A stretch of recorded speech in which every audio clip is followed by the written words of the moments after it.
Assalamualaikum warahmatullahi wabarakatuh. Alhamdulillah para mitra tiasa tepang dangu deui sareng simkuring encing Adnan dina gelaran dongeng Sunda anu baris ngalajengkeun carios Munjung Pocong dina seri ke-15. Sakumaha biasa sate acana simkuring langkung medarkeun kana ieu sambungan carios langkung ti payun simkuring nada pangapunten tina samudayaning kalepatan boh bilihna oge aya kasamian dina nami tempat gelar sareng sajabina numawi da ieu teh ngan saukur carios fiksi anu direka ku simkuring etang-etang kangge hiburan sepi dina wayahna sarerea istirahat. Kukituna supados tong nyangkolong teuing kana waktos mangga urang kawitan wae kalajenganana carios Munjung Pocong dina seri ke-15.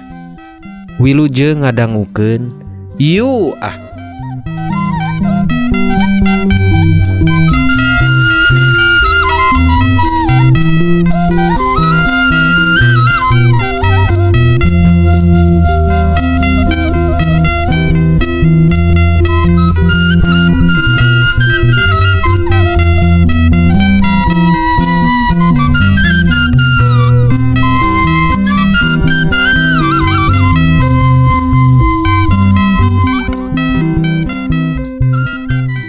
Para mitra kaum dangu, kiwari peuting Pak RT jeung Pak RW Nurkim nuju ngantosan kadongkapanana Mang Ahmad jeung santrina. Sakumaha anu tos didugikeun waktos tatamu, teu aya wargi sejena nu kedah ngiri ngantosan harita.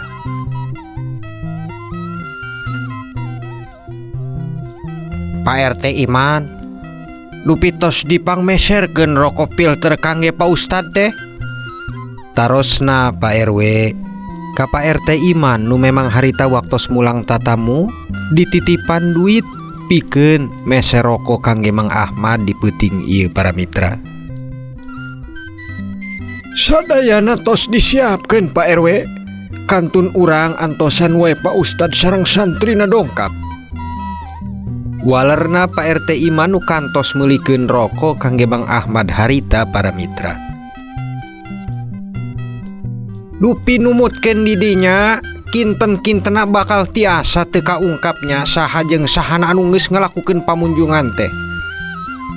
Naha wargi jauh atanapi wargi setempat ieu teh Pak RT. Taros jeung nyobi nyenderkeun panebak hate harita Pak RW Nurkim ka Pak RT Iman. Dupina memang rumah sasesah dina mecahkeun ieu masalah teh para mitra. Nya urang sasarengan wae dodoa ka Gusti Nu Maha Suci Pak RW. Sababan urang oge ulah dugi nimbulkeun fitnah pami teu aya buktosna anu nyata. Numawi da ieu teh perkawis sah ieu teh. Nu teu bisa ukur diandelkeun ku cara jelema ngarti upami teu kasaksen ku urang-urang sadaya sacara panon bolotot.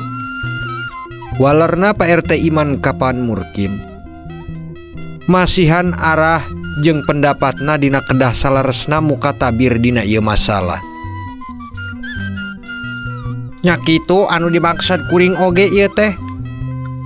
Nah bisa kitunya Pak Ustad Ahmad teh masihan buktosna nu kedah kasaksen ku urang. Ari sakintena ukur anjeunna doang nu tiasa terang teras nuduhkeun ka urang itu jalmina sedengkeun teu aya buktosna atuh kuring ge alim gagabah kieu nama Pak RT. Walerna Pak RW nu sami sarua memang dina hal ieu kedah leres-leres tong miheulahkeun percaya dumeh mun sakintena ngan saukur pituduh hungkul para mitra. Nya teu lami dina ayana obrolan harita Mang Ahmad jeung Anto teh dongkap. Assalamualaikum. Salam Mang Ahmad nu dituturan ku Anto. Harita cengkat oge Pak RW Nurkim jeung Pak RT Iman turut nyambut dongkapna ka Mang Ahmad. Waalaikumsalam. Mangga Pak Ustad calik. Pihaturna Pak RW ka Mang Ahmad. nya harita calik sasarengan dina kursi rotan anu panjang nyarioskeun kalajengan hal nu bade dicarioskeun ngeunaan pocong. Pak RW sareng Pak RT sim kuring palai naros. Dupi nu terakhir wargi dieu nu kalengitan sareng mergokan eta pocong teh di peuting naon, Pak? Wengian Rebo atanapi Kemis. Taros Mang Ahmad para mitra ka Pak RW Nurkim. Upami teh salah marbongi, Pak Ustad.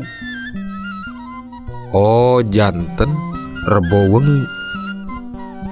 Mun telepat abdi ningal dina kalender oge Rebo wengi kamari teh tepat dina Rebo wengi Kaliwon ieu teh. Nanging memang teu kedah lah kusim kuring langkung dicarioskeun heula ayeuna mah. Salian ukur beja ti kuring kangge Pak RW sareng Pak RT. Urang bakal buktoskeun langsung dina wengi paranti anjeunna usaha.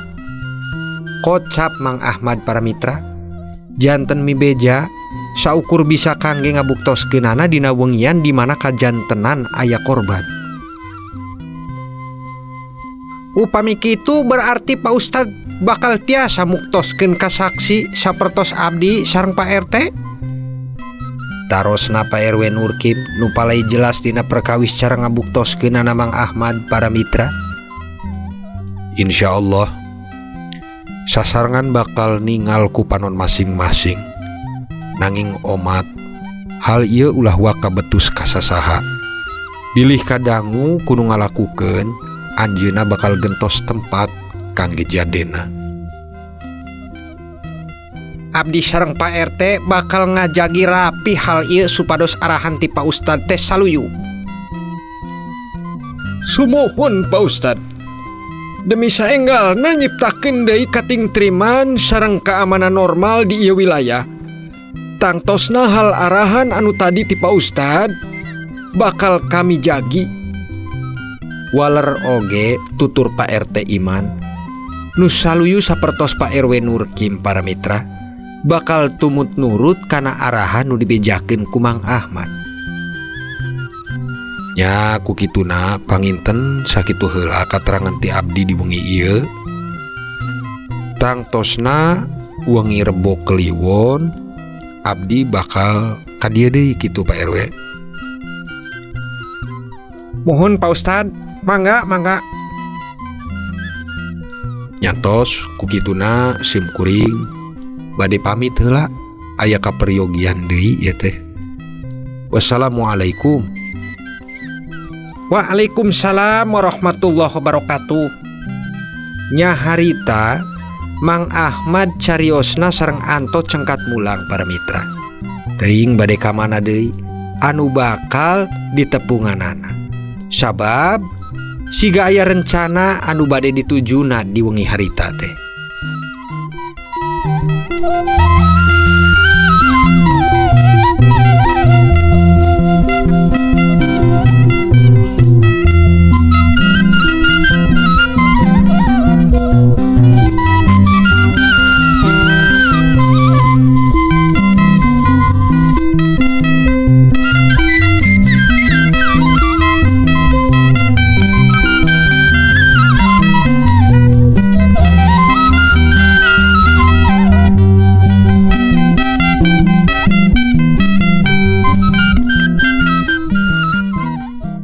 Para mitra kaum dangu, di peuting harita kene urang alih cariosna ka Mang Ugel sareng bojona anu tos tentrem dina ieu carios makayaanana teh para mitra. Anu kaleresan aranjeunna nuju aya di salah sahiji bumi nu mencil di sisieun walungan wetan. Nu mana eta bumi mangrupi bumina Kinarjiman. Nyaeta tukang paranti tatakonan batur pikeun kapapaitan nasib. Di mana harita Mang Ugel boga niat tujuan palai nyuhunkeun syariat atanapi syarat bade nyiar usaha di kota para mitra. Anjeunna bade muka warung sangu nusugan manawi tiasa aya parobihan nasib sapertos Mang Uhar kiwari. Sebab anjeunna ngarasa banget sirikna ningal Mang Uhar nu geus robih tina nasibna.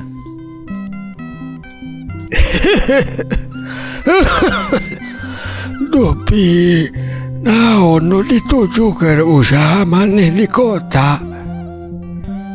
Simkuring sareng istri bade muka warung sangu ieu teh Ki. Kami nyuhunkeun jimat pamake supados kami tinekanan hasil kana usaha di kota. Kocap Mang Ugel harita ka Kinarjiman. Sakapeung ngalirik enteng ka Nyi Murni nu sareng aya dina eta tempat. Aduh, punten ada dengar kolot mah. Kieu batuk turun-turun. Oh janten di dinya teh palai katimu usahana nya. Palai kabeungharan tina usaha maneh nu tereh jeung dunyana munjuk. Sumohon Ki, itu salaresna anu kami palaikeun.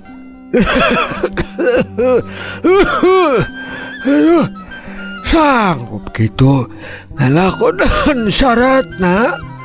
Da ieu teh syaratna teh berat. Tarosna Kinarjiman ka Mang Ugel para mitra. Nya Mang Ugel teu gampang ngawaler harita teh. Ngareret ka panon Nyi Murni. Dupi Nyi Murni ge sami papandangan jeung Mang Ugel. Kunaon cicing? Nah maneh sanggup nyomponan syaratna mun palai usaha maneh teh munjuk. Dupi naon syaratna ieu teh Ki?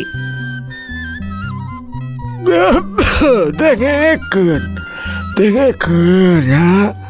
Dengekeun kumarane duaan ya. Batuk wae aki mah. Sok dengekeun kumarane duaan. Di peutinganana nalika aya kuburan anyar saha wae nu can nepi liwat sapoe sapeuting.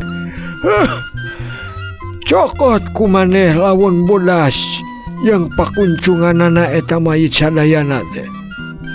Gegel curugna anu kenca si mayit teh kumaneh dugi ka buntung. Teras bakar eta lawan bodasna jeung curug mayit dugi karmuk ka tulang-tulangna oge. Nepikeun janten bubuknya. Di mana maneh masak eungeun purulukan eta bubuk saeutik. Di mana-mana pasti bakal katagihan masakan maneh. Maneh oge kedah ngalakukeun kitu dugi kenging 7 curug mayit ieu teh. Sok rangukeun. Sanggup atanapi henteu kinten-kintenna ieu teh. Dupi kedah 7 mayit Ki. Nya 7 mayit. Nah sanggup henteu. Mun teu sanggup, nah usaha maneh bakal biasa wae. Sabab ngaran hayang beunghar ku syarat teu gampang atuh syaratna. Kumaha Kang Ugel? Murni, ayeuna urang tepan geus kahina ku dulur batur. Nya wayahna urang sanggupan wae Mur. Sabab mun teu kitu usaha teh bakalna biasa wae. Mun nya laris, mun rugi kumaha Murni? Ya geus Kang, Murni mah nurut wae atuh Kang lah kumaha. Kumaha? Sanggup atanapi henteu ieu teh. Sanggup Ki. Janten upami tos kenging 7 mah urang teh teu kedah kitu deui nya Ki. Tos 7 mah cekap teu kedah kitu leuy. Nalika di dinya kenging hiji curug oge ye dengekeun nya. Bakal katawis pakaya marane. Komo mun lugi ka 7. Bakal ngalangkungan hasil tibatan jelema anu munjung. Dah, sok pikir-pikir. Tapi ingat ya nya, 7 teh kedah dikeingkeunana kedah dina 1 tahun. Upami langkung ti 1 tahun, ancamanana hirup maneh bakal balangsak saumur hirup. Sanggup Ki. Salagi eta mayit teh tekedah milih-milih, bisa gampang diteangna ari kitu mah. Kumaha wae cara maneh neangna mangga ditu. Aki mau kunuduhkeun hungkul. Ya, beuleukeun ieu kemenyan tuh. Dina maneh bade ngebongkar kuburan supados teu ngajurigan eta mayit engkena ka maneh. Ya, 7 bingkil kemenyan ti Aki. Sebelumkeun wae ngangge udurnya. Sok ayeuna maneh marulang we jig ditu. Bade iraha si angkat ka kotana ieu teh. Niatna mah isuk-isuk Ki. Kami bade neangan tempat heula nu cocok. Kalersan kami nembe ngical taneuh pakarangan ka Juragan Sardan. Janten aya leuwihna ieu kangge modal usaha kami. Tah ieu kangge Aki. Ala kadarna ti kami nya Ki. Katarima nuhun. Nuhun. Omat jalanan syarat tadi pun maneh hayang beunghar mah nya. Aduh, capek batuk wae akhirnya. Sumun Ki. Hatur nuhun Ki. Wengi harita para mitra, Mang Ugel jeung Nyi Murni wih ti bumi Kinarjiman. Anjeunna kandel yakin bade ngalakonan syarat nu geus dituduhkeun ku Kinarjiman. Nya tiasana Mang Ugel kitu, pedah cara hate nu geus katutup ku nafsu dunya, cara iman anu geus teu aya deui merenah cicing dina hatena. Tah ku kituna cara Mang Ugel atanapi cara Mang Uhari na ieu carios ulah ditirunya para mitra. Amit-amit jabang bayi sing dijauhkeun ka urang-urang sadaya mah kana cara setan anu banget ngagoda ku hawa dunya. Ih neng nong para mitra, cariosna kapegat neng nong ieu teh nya. Nya panginten sakitu anu tiasa kapihatur ti sim kuring dina ayana. Sim kuring oge nyuhun pangapunten tina samudayaning kalepatan. Sapunyere pegat simpai paturai patepang deui. Wassalamualaikum warahmatullahi wabarakatuh.